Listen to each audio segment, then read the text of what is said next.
Je m'adresse aux personnes qui ont envie, au fond d'elles, de vivre un soin de peinture corporelle et qui n'osent pas encore passer le pas.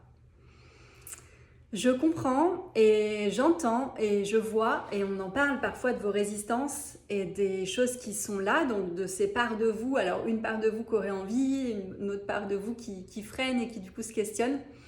C'est vraiment extrêmement bienvenu d'écouter ces parts-là, et les parts de résistance, elles ne sont pas là pour rien.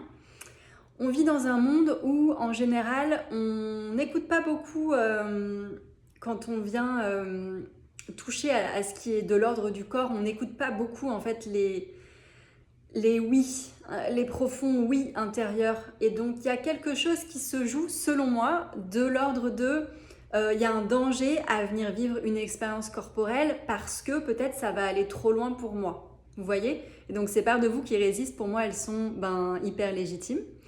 Et en même temps, j'avais envie de vous rassurer et peut-être de vous partager des pistes de comment ça fonctionne, comment je travaille et comment on peut venir cheminer avec votre corps, avec cet outil de la peinture.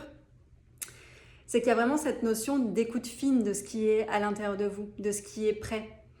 C'est un outil qui n'est pas du tout cathartique, qui ne va pas venir faire exploser des choses où vous n'êtes pas prête, pas prêt à venir ressentir.